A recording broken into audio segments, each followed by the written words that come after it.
Buenas, soy Brando Jonapa Guevara, del grupo 4 de Taller Simulación 3.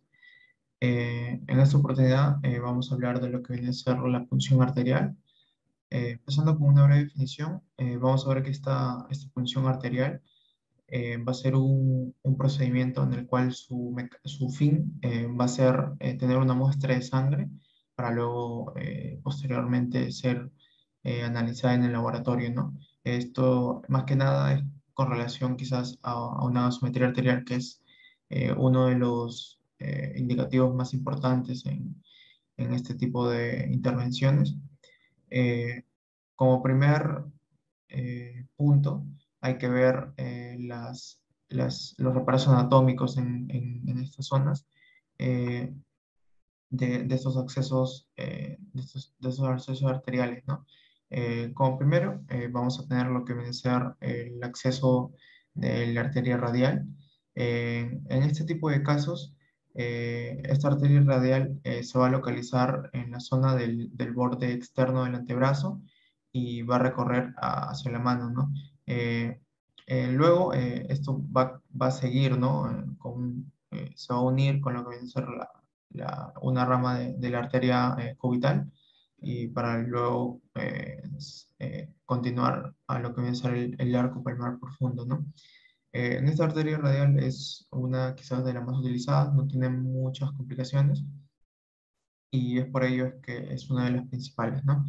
Luego tendremos la arteria humeral, que va a ser la continuación de la arteria axilar, que va a cambiar de nombre a braquial o a humeral, desde la zona del borde inferior del músculo pectoral mayor, después de cruzar lo que viene a ser el músculo redondo mayor, ¿no? Eh, en esta, en esta, en esta arteria tampoco hay mucha complicación, eh, y es por ello que es también bastante importante, ¿no? Su localización para su, para su posterior procedimiento, ¿no? Luego tendríamos lo que es la arteria axilar, que esta arteria axilar va a ocupar la zona, como su nombre lo dice, la zona de la axila, extendiéndose entre el espacio costoclavicular y el borde inferior del músculo pectoral mayor, ¿no? Luego tendríamos estas dos últimas, que son la arteria femoral y la arteria dorsal del pie. La arteria femoral se va a localizar en la profundidad del pliegue cutáneo inguinal, como una continuación de la arteria ilíaca externa, ¿no? A medida que va a pasar por debajo del ligamento inguinal. Y por último tendríamos lo que es la arteria dorsal del pie, que va a ser uno de los vasos sanguíneos más grandes distal a la articulación del tobillo. Va a ser la continuación de la arteria tibial anterior y se va a extender a lo largo de todo el dorso del pie, bueno, a lo largo del dorso del pie, hasta la zona hasta solo hasta la zona del primer espacio metatarsiano, ¿no? Eh, para todos estos reparos anatómicos, hay que tener en cuenta lo que son los pulsos en cada uno de los casos, ya que si tenemos alguna dificultad de encontrar quizás algún pulso arterial en este tipo de zonas, quizás en la radial, o en la femoral o en cualquiera, eh, tendríamos que tener en cuenta otras zonas de reparado anatómicos, ¿no? Otro tipo de accesos. También quizás alguna de las complicaciones en algunos pacientes obesos que quizás, por ejemplo, en la arteria femoral no es muy accesible esta zona más que nada por este tipo de pacientes y quizás se necesita una aguja más larga o se necesita otro tipo de procedimientos para poder acceder a ella, ¿no? Entonces, como recomendación, lo que nos dice la literatura es que hay que evitar esta arteria femoral en este tipo de pacientes, ¿no? Bueno, eso sería todo con relación a definición y algunas zonas de referencia anatómica. Hablando sobre las indicaciones de la punción arterial, vamos a ver primero lo que es la medición de la oxigenación mediante la insuficiencia respiratoria parcial. Por segundo tenemos que es identificar y también de esta manera vamos a monitorizar el equilibrio entre el ácido y base. Después vemos terapias como la oxigenoterapia, la ventilación mecánica, y esto nos van a ayudar en cuanto al diagnóstico. También el cuarto sería diagnóstico junto a una patología aguda que va a estar afectando al sistema respiratorio. Entonces de esta manera vamos a monitorizar y ver la gravedad y también vamos a ver la progresión de esta. Y por último tenemos la detección y también cuantificar lo que es la hemoglobina. Ahora tenemos las contraindicaciones de la punción arterial.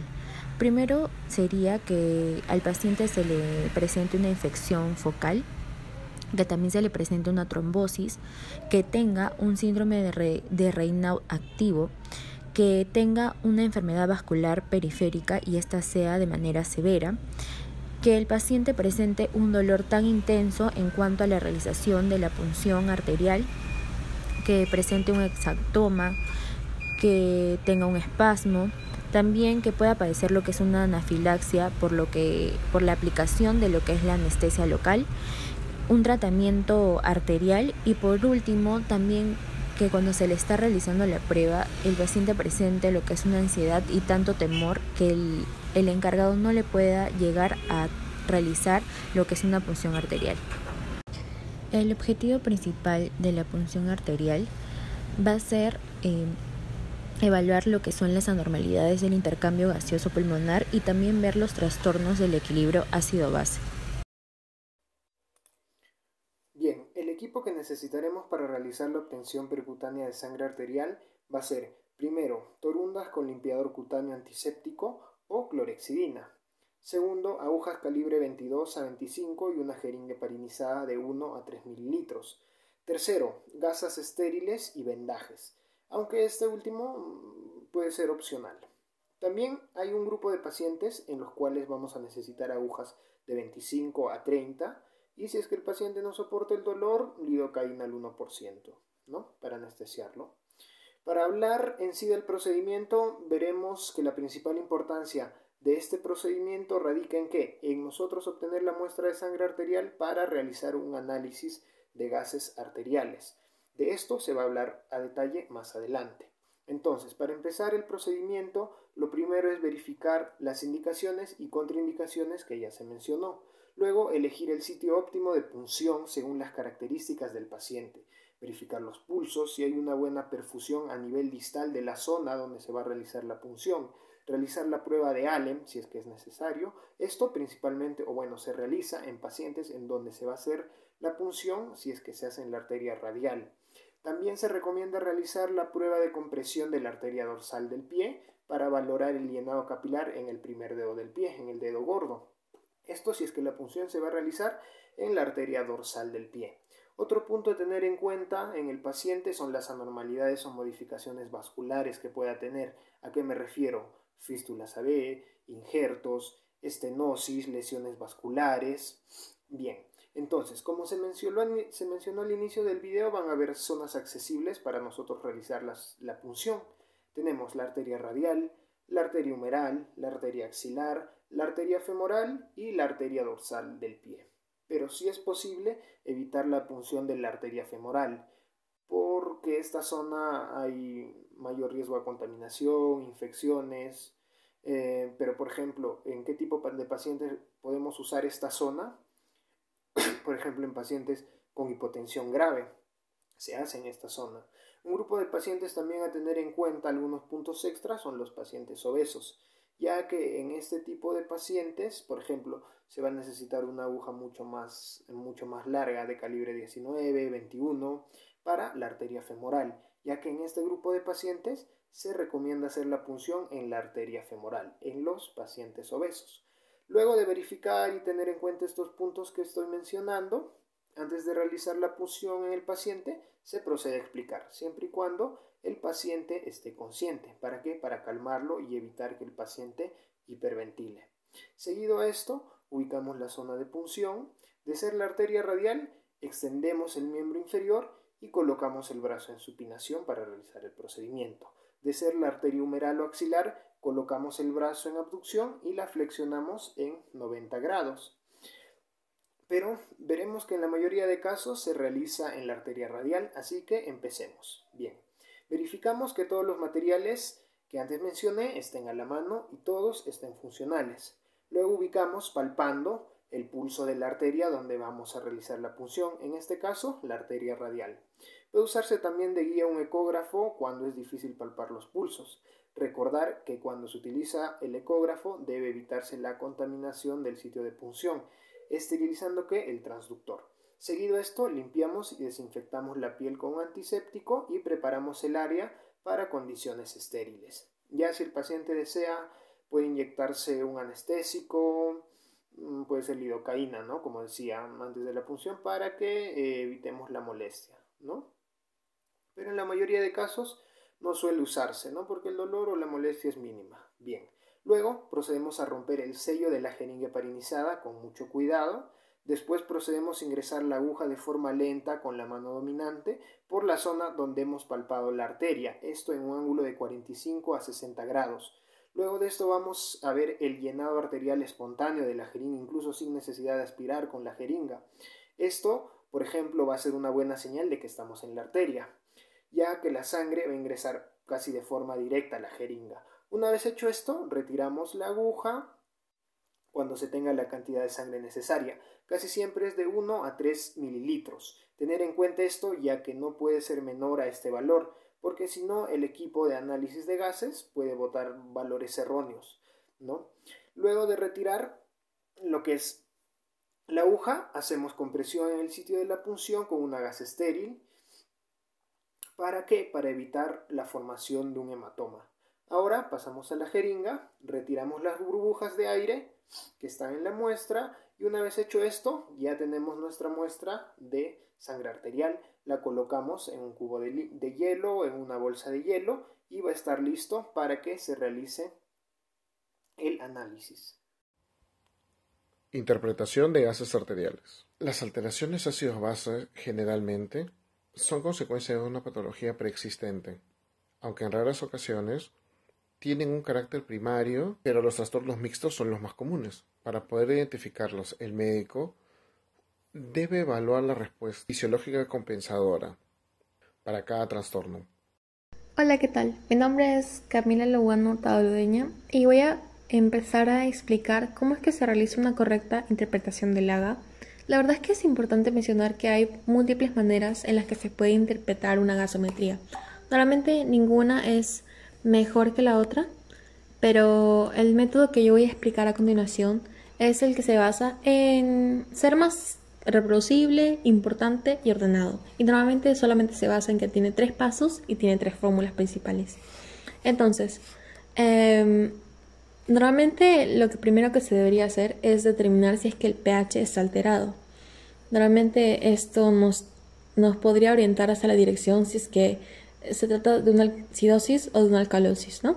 Normalmente los valores normales del pH están oscilando entre 7.35 y 7.45. Entonces, si el pH disminuye, esto estaría implicando que hay una acidemia. Mientras que si este aumenta, lo estaría implicando que hay una alcalemia. El siguiente paso vendría a ser determinar cuál es la presión parcial de dióxido de carbono. Entonces, en el caso, los valores normales de la presión parcial de dióxido de carbono están oscilando entre los 35 y los 45 a nivel del mar.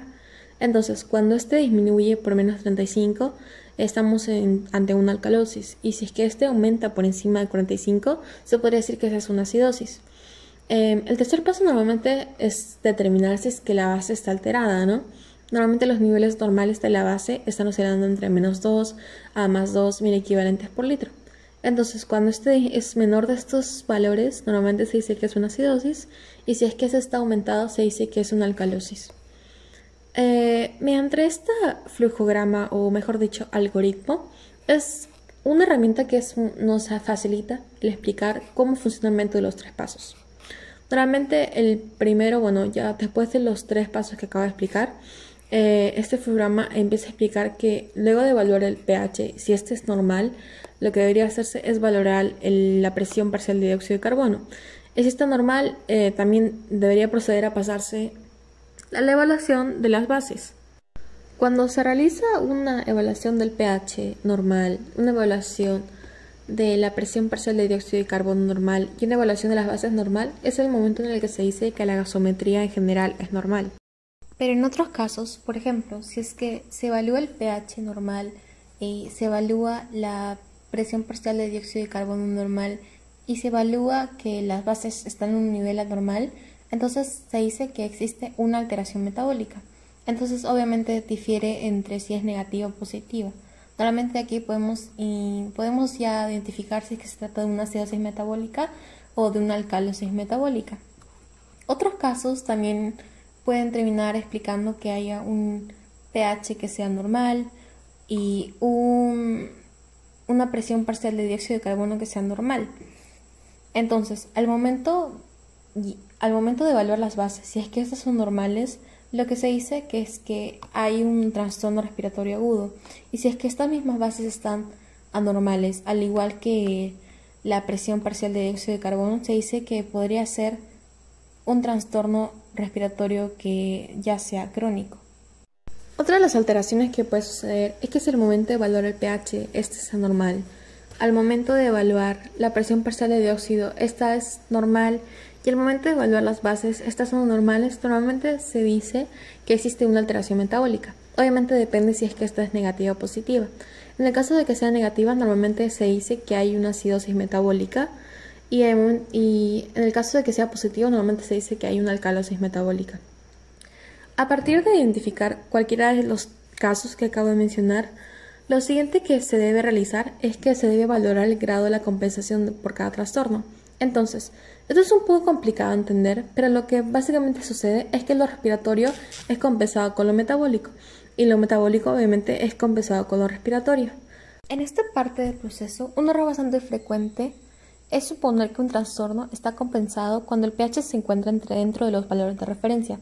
En realidad, los cambios del pH ocurren en segundos, por lo que difícilmente compensará un trastorno, solo lo amortiguará en lo que los sistemas respiratorio y metabólico terminan de cumplir su función. Recuerda que para la correcta compensación se debe tener en cuenta las fórmulas que están citadas en la siguiente imagen.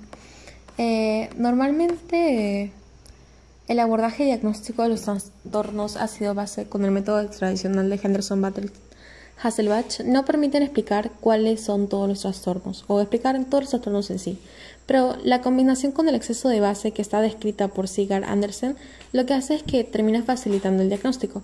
Además, esta combinación o este flujograma que acabo de explicar yo permite que esta interpretación sea más sencilla y también sea práctica. La ausencia de orden es lo que limita la comprensión de los trastornos ácido-base. Las condiciones geográficas, atmosféricas y biológicas influyen en los gases sanguíneos, por lo que deberían ajustarse a la altura, la presión barométrica y también algún tipo de exposición aguda al área local. Por último, me queda mencionar que es bastante importante que todas estas fórmulas se practiquen, porque nadie domina la correcta interpretación del AGA en 5 días o en una semana. Es bastante importante que se practique y se tenga siempre en cuenta. Muchas gracias.